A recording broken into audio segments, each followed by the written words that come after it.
l'art et les artistes. D'une manière générale, ceux qui participent à la création d'œuvres d'art et toute la société avec eux sont persuadés que l'art exige des talents, des dons ou des aptitudes que seules quelques personnes possèdent. Certaines sont plus douées que d'autres, et très peu le sont assez pour mériter le titre honorifique d'artiste. C'est l'idée que Tom Stoppard fait exprimer en termes concis à l'un de ses personnages dans Travesti. Un artiste est quelqu'un d'assez doué pour faire plus ou moins bien que ce que d'autres qui ne possèdent pas de tels dons ne pourraient faire que mal ou pas du tout. Stoppard, 1975. Nous reconnaissons à l'ouvrage ceux qui possèdent ces dons, car toujours selon cette croyance commune, l'œuvre d'art exprime et concrétise les talents rares de son auteur. L'examen de l'œuvre suffit pour s'en convaincre. S'il nous importe de savoir qui possède ou ne possède pas ces dons, c'est que nous accordons des prérogatives bien particulières à ceux qui en sont pourvus. La limite est le mythe romantique de l'artiste qui place celui-ci au-dessus des contraintes imposées aux autres membres de la société. On doit l'autoriser à enfreindre les règles de la bienséance et du sens commun que tous les autres sont tenus d'observer, sous peine de sanction. En retour, la société attend des œuvres exceptionnelles et inestimables. Cette croyance n'a pas cours dans toutes les sociétés, ni même dans la majorité d'entre elles. Elle est sans doute propre aux sociétés occidentales et à celles qui ont subi leur influence depuis la Renaissance. Michael Baxendal, 1972, situe au XVe siècle cette évolution des mentalités européennes. Il en trouve une preuve dans la modification des contrats entre les peintres et leurs clients. À un moment, ces contrats stipulaient le genre de la peinture, les modalités de paiement et surtout la gamme des couleurs à utiliser, en mentionnant de façon expresse l'or et les bleus les plus chers. Certains pigments étaient nettement plus chers que les autres. Ainsi, un contrat passé en 1485 entre Domenico Ghirlandaio et un client, un homme d'église, spécifiait entre autres que le peintre devait peindre le dit tableau à ses propres frais, avec des couleurs de bonne qualité et de la poudre d'or sur les ornements, comme il se doit. Le bleu doit être d'outre-mer, de la valeur de 4 florins l'once, cité par Baxendal, 1985. On dirait un contrat avec un entrepreneur où serait précisée la qualité d'acier et de béton à utiliser. À la même époque, ou même avant, certains clients se préoccupaient moins des matériaux et un peu plus de la qualité d'exécution. Un contrat de 1445 entre Piero della Francesca et un client, un autre homme d'église, s'il ne se fait pas faute de mentionner l'or et l'outre-mer, met davantage l'accent sur les compétences du peintre, en spécifiant qu'aucun autre peintre que Piero lui-même ne pourra tenir le pinceau. Cité par Baxendal. Un troisième contrat était plus détaillé. Le dit maître Lucas est retenu et promet de peindre 1. Tous les personnages prévus sur la dite voûte, 2. Spécialement les visages et tous les détails de la moitié supérieure de ces personnages, et 3. Qu'aucune peinture ne sera exécutée en dehors de la présence de Lucas en personne. Et il est convenu 4. Que tous les mélanges de couleurs seront faits par le dit maître, Lucas lui-même. Ce contrat-là est tout différent. Le client veut s'assurer que pour le prix, il aura quelque chose de plus précieux que de l'outre-mer à 4 florins l'once, qu'il aura le savoir-faire unique d'un artiste. Il semble que le client du XVe siècle ait voulu de plus en plus marquer son opulence par sa qualité spécifique d'acheteur de talent. Cette évolution n'était qu'une première étape vers la conviction bien ancrée aujourd'hui qu'une œuvre d'art se distingue avant tout par l'expression du talent et de l'imagination d'un grand artiste. À ce stade, l'identité particulière de l'artiste était déjà reconnue, mais ne lui conférait pas les droits qui furent accordés par la suite. Dès lors que les artistes ont des dons particuliers, qu'ils fournissent un travail jugé particulièrement important pour la société et obtiennent de ce fait des privilèges exclusifs, il convient de s'assurer que seuls ceux qui possèdent vraiment le talent requis accèdent à cette situation privilégiée. Des mécanismes bien déterminés servent à faire le tri. Ils varient en fonction des sociétés et des disciplines artistiques. À un pôle, on a la corporation ou l'académie, Pevsner, 1940, qui impose un long apprentissage et exclut de la pratique tous ceux qu'elle n'a pas accrédités.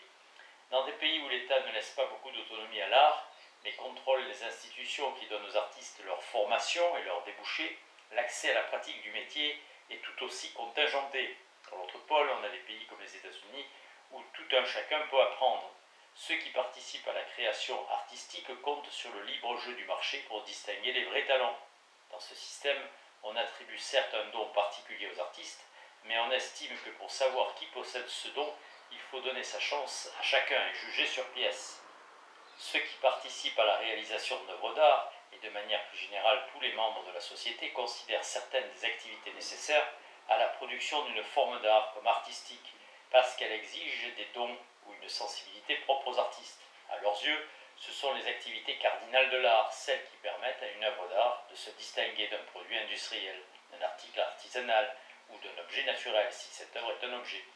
Les autres activités sont simplement affaires d'habileté manuelle, de flair ou de quelque autre aptitude moins rare, moins caractéristique de l'art, moins nécessaire à l'accomplissement de l'œuvre, moins digne de respect. Il relègue ceux qui exercent ces activités au rang de personnel de renfort, pour employer le vocabulaire militaire, et réserve le titre d'artiste à ceux qui pratiquent les activités cardinales. Qu'elles soient cardinales avec les dons artistiques particuliers, qu'elles exigent ou de simple renfort, une activité peut toujours changer de statut. Comme nous l'avons vu, l'activité de peintre était jadis considérée comme un travail qualifié, sans plus. Elle a commencé à revêtir un caractère plus spécial à la Renaissance. Nous verrons dans un autre chapitre comment des activités artisanales peuvent être élevées au rang de l'art et vice-versa. Il nous suffit pour l'instant de citer l'exemple de l'ingénieur du son, qui s'occupe des aspects techniques de l'enregistrement musical et de sa préparation pour la diffusion commerciale. Edward Kelly, 1979, décrit l'évolution intervenue dans le statut de ces techniciens. Jusqu'au milieu des années 40, le métier de l'ingénieur du son consistait à tirer un bon parti de l'acoustique du studio, à décider l'emplacement de quelques micros et corriger ou rééquilibrer les niveaux sonores des différents micros pendant l'enregistrement.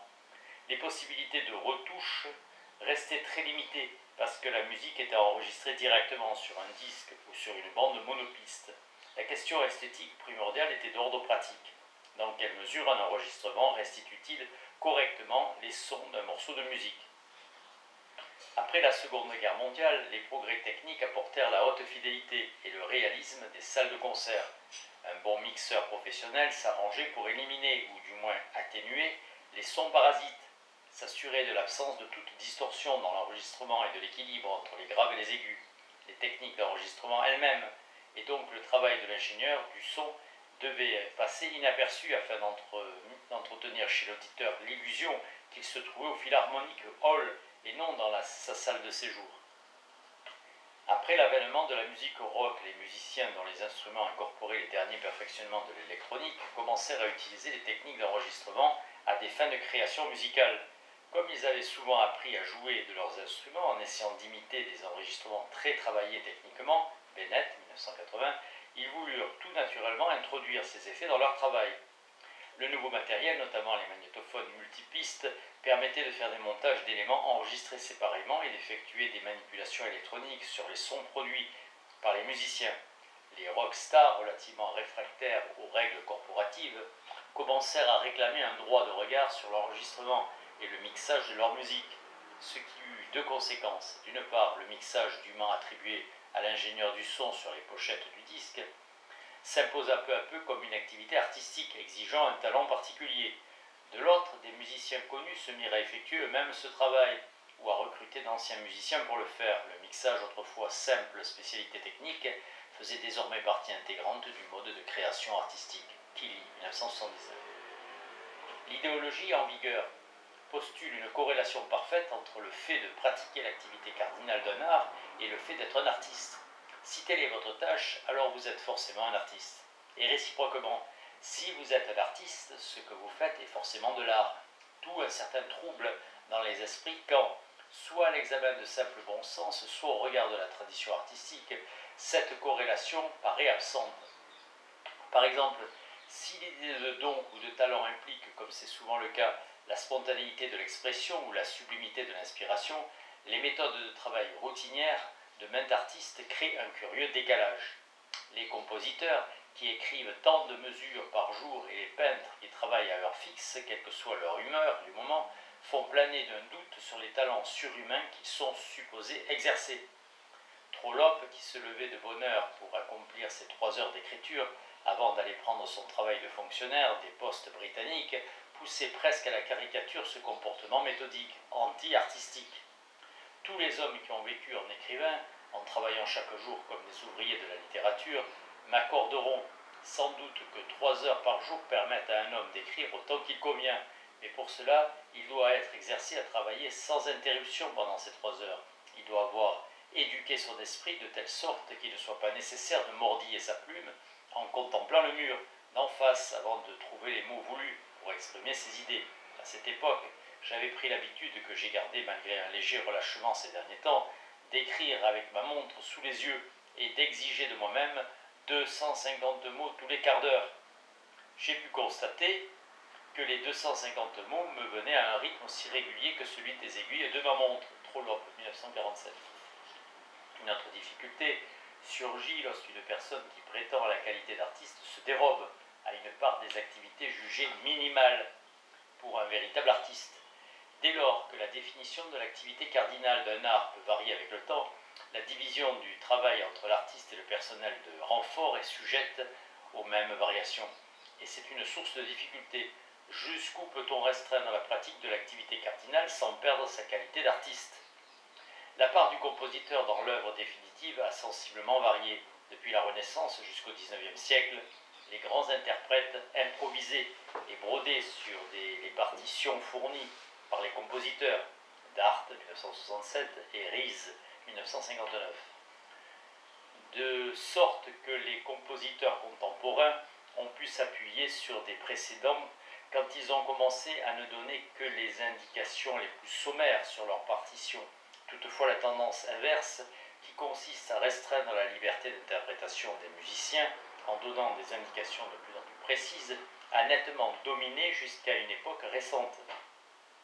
Dans le monde de la musique contemporaine, John Cage et Karl-Heinz Stockhausen, Wormer 1973, sont considérés comme des compositeurs, même si bon nombre de leurs œuvres laissent à l'appréciation du musicien la décision d'interpréter de telle ou telle manière des passages entiers.